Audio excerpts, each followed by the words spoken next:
भगौड़ों के बारे में मत कहिए। देश का प्रधानमंत्री गैस के संकट के इस समय में किस गुफा में छुपा हुआ है, पहले उसको निकाल के लाइए।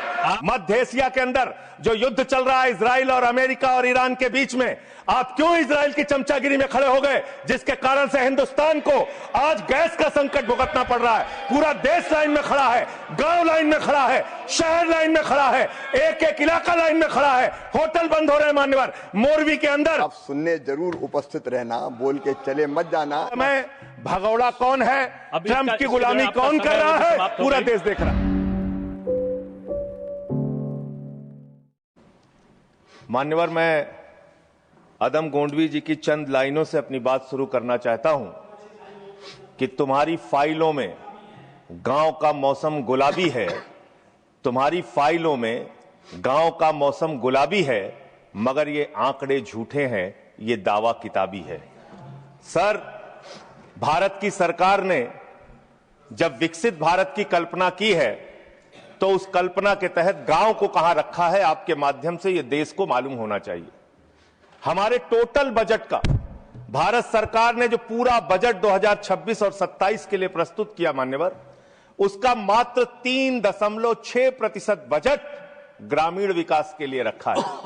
यह स्पष्ट करता है सरकार की मंशा को, यह बताता है कि ग्रामीण विकास के लिए आपकी सोच क्या है, ग्रामीण व्यवस्था को आप कैसे संचालित करना चाहते हैं, कितना विकास वहां पर करना चाहते हैं। मान्यवर, बहुत सारी योजनाएं गांव के विकास के लिए चलाने का दावा सरकार की ओर से किया जाता है। उसमें से एक प्रमुख योजना है जिसका ढिंढोरा भारत की सरकार बार बार पीटती है, जल जीवन मिशन, जल जीवन मिशन, हर घर जल की योजना, हर घर जल की योजना। वो जल जीवन मिशन क्या है मान्यवर, जिसके ऊपर आप लाखों करोड़ रुपए अब तक खर्च कर चुके हैं। गांव गांव में पाइप से पानी पहुंचाने के नाम पे लोगों से आप पैसा लेंगे, वहां की जनता को मीटर लगा के पैसे की वसूली करेंगे, जो व्यवस्था पहले नहीं थी। उसके बाद आपने गांव गांव में सड़कों की खुदाई कर दी। जो ग्रामीण व्यवस्था के अंदर जिला पंचायत से सड़क बनी थी, ग्राम सभा से सड़क बनी थी, जो गांव के विकास के लिए पैसा लगा था, उसको जल जीवन मिशन के तहत सड़कें खोद के, गांव के रास्ते खोद के उसको बर्बाद करने का काम किया गया। तो जल जीवन मिशन जन जीवन को अस्त व्यस्त कर रहा है। एक तो ये उस मिशन की खासियत है जो सरकार को सोचना और जानना चाहिए। दूसरी बात मान्यवर, मेरा तो कहना छोड़ दीजिए, भारतीय जनता पार्टी के एक विधायक है ब्रजेश राजपूत जी, उन्होंने उत्तर प्रदेश के सरकार के मंत्री का घेराव किया। मान्यवर, अरे मान्यवर, देश का सबसे बड़ा राज्य है, उसी राज्य से आप भी आते हैं, हम भी आते हैं, उसी राज्य से आप भी आते हैं, हम भी आते हैं। तो अगर एक भ्रष्टाचार के मामले में कोई जानकारी आपके माध्यम से मैं दे रहा हूं तो जानना चाहिए मान्यवर आपको। मान्यवर, रूरल डेवलपमेंट के नाम पे इस जल जीवन मिशन में गांव गांव में टंकियां बनाई गई। उन पानी की टंकियों की हालत जाकर देखिए। वो पानी की टंकियां उद्घाटन से पहले उजड़ जाती हैं, उद्घाटन से पहले उखड़ जाती हैं, टूट जाती हैं, गिर जाती हैं। 5-5, 10-10 करोड़ की टंकियां, पाइपलाइन जो है वो टूट जाती है। तो मैंने तो इसका मामला सबसे पहले उठाया था, तब सरकार ने हमारी बात नहीं सुनी, कई मुकदमे मेरे ऊपर उल्टा करा दिया। लेकिन इनके एक विधायक ने मान्यवर अपने ही मंत्री का घेराव कर लिया, विजेश राजपूत जी ने, और कहा और बीजेपी के विधायक ने कहा कि इस योजना में जबरदस्त भ्रष्टाचार है। इसलिए यह योजना भ्रष्टाचार की भेंट चढ़ चुकी है। दूसरी बात आते हैं, आपने गांव के अंदर जो तमाम और स्कीम शुरू की और उसकी हकीकत क्या है, कितना बजट निर्धारित किया, कितना खर्च किया आपने मान्यवर। मनरेगा के तहत 25-26 में 86,000 करोड़ रुपए निर्धारित किया था बजट में, और इस बार 26-27 में आपने 88,000 करोड़ रुपए मनरेगा के लिए निर्धारित किया। जब आपने 86,000 करोड़ रुपए निर्धारित किया तो आपकी गारंटी थी 100 दिन की। जब आपने 88,000 करोड़ रुपए निर्धारित किया तो आपकी गारंटी है 125 दिन की, और आप कह रहे हैं हम 60% भागीदारी करेंगे।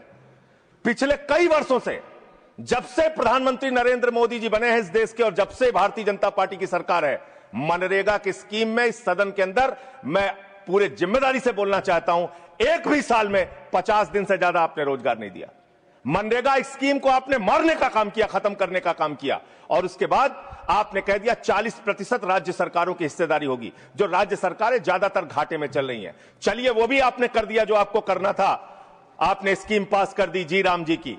लेकिन मुझे आप जरा कृपा करके बताइए, आपके हिस्से का 125 दिन के हिसाब से रुपया बैठता है मंत्री जी 2 लाख करोड़ रुपए। तो आपने तो निर्धारित ही 88,000 करोड़ रुपए किया है। तो आप इस स्कीम में क्या सोचते हैं, क्या आपकी योजना है और कितना आप बजट निर्धारित करना चाहते हैं? यानी कि आपकी मंशा ही साफ नहीं है कि आप मनरेगा स्कीम को गांव गांव तक चला सके। इसके बाद मान्यवर आते हैं, एक मिनट माननीय मंत्री। करना चाहता हूं कि जब मैं बोलूं तब आप सुनने जरूर उपस्थित रहना, बोल के चले मत जाना, एक एक चीज का जवाब दूंगा।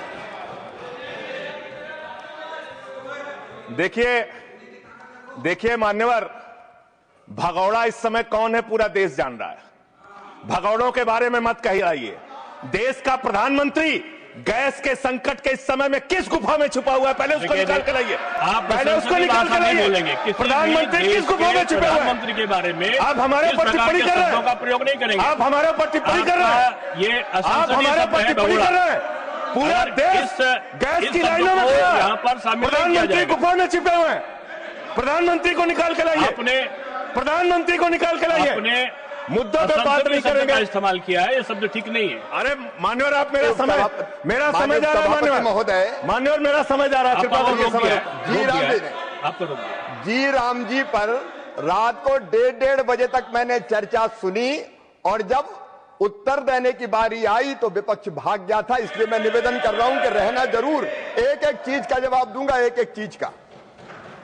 दूसरी चीज है जो भगोड़ा शब्द है उसको उसमें शामिल नहीं करेंगे जी। मान्यवर, बात करते हैं ग्रामीण विकास की। आप बात कर रहे हैं उज्ज्वला स्कीम के तहत 8 से 10 करोड़ सिलेंडर गांव में आपने बांटे हैं और 10 से 11 करोड़ सिलेंडर के कनेक्शन लोगों ने अपने आप से लिए हैं। 21 करोड़ सिलेंडर के कनेक्शन गांवों में हैं। मैं आपके माध्यम से इस सरकार से पूछना चाहता हूं, मध्य एशिया के अंदर जो युद्ध चल रहा है इजराइल और अमेरिका और ईरान के बीच में, आप क्यों इजराइल की चमचागिरी में खड़े हो गए, जिसके कारण से हिंदुस्तान को आज गैस का संकट भुगतना पड़ रहा है। पूरा देश लाइन में खड़ा है, गांव लाइन में खड़ा है, शहर लाइन में खड़ा है, एक एक इलाका लाइन में खड़ा है। होटल बंद हो रहे हैं मान्यवर, मोरवी के अंदर गुजरात में टाइल्स की फैक्ट्रियां बंद हो रही है मान्यवर। आपने क्या हालत की है? आप राज्यों के साथ न्याय नहीं करते, आप ग्रामीण व्यवस्था के साथ न्याय नहीं करते। आपने बनारस के अंदर 4200 एकड़ जमीन वहां के किसानों की जबरन कब्जा की। 2013 का जो अधिकरण का नियम है वो नियम आपने लागू नहीं किया। वहां लाठियों से किसानों को पीट के प्रधानमंत्री के संसदीय क्षेत्र में जमीनें कब्जा करने का काम आपने किया। जो पंजाब पूरे देश का पीडीएस सिस्टम चलाता है, 50% भागीदारी पंजाब के किसानों की होती है। आपने पंजाब के रूरल डेवलपमेंट का 8000 करोड़ रुपए मार के बैठे हुए। आप बताइए क्यों आपने पंजाब का हिस्सा नहीं दिया? क्यों आप वहां के साथ सौतेला व्यवहार कर रहे हैं? बताइए इस देश को और पंजाब के लोगों को। वहां पर बाढ़ आई, आप भी गए थे मंत्री जी वहां पे दुख जताने के लिए। आपने वहां की भयावह परिस्थितियों को देखा था। बावजूद इसके 1600 करोड़ रुपए की मदद आपने घोषित की थी। 16 पैसे आपने पंजाब को नहीं दिए। 16 पैसे, यह आपकी दुर्भावनापूर्ण नीति है जो राज्यों को भुगतनी पड़ रही है, जो देश को भुगतनी पड़ रही है। और ग्रामीण विकास के नाम पर आपने इस देश के गांव में रहने वाली जनता को लगातार धोखा देने का काम किया है, लगातार उनको ठगने का काम किया है। चाहे वो आंगनबाड़ी की स्कीम हो, आंगनबाड़ी की कार्यकर्तियां, हर काम में उनको आप लगा देते हैं, लेकिन आप उनको पैसा देने के नाम पर आपको हंसी आएगी, हंसी आएगी, हंसी आएगी।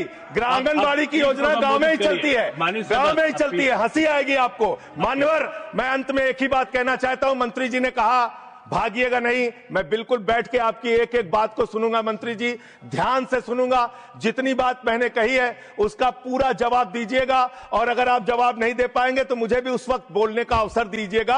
आप ही अकेले बोलने का अधिकार रखते हैं, ऐसा नहीं होना चाहिए। और दूसरी बात मान्यवर, दूसरी बात, इस समय भगौड़ा कौन है, ट्रंप की गुलामी कौन कर रहा है, पूरा देश देख रहा है। खबरों में बने रहने के लिए फोरम 4 को सब्सक्राइब करें और नोटिफिकेशन पाने के लिए बेल आइकन दबाएं।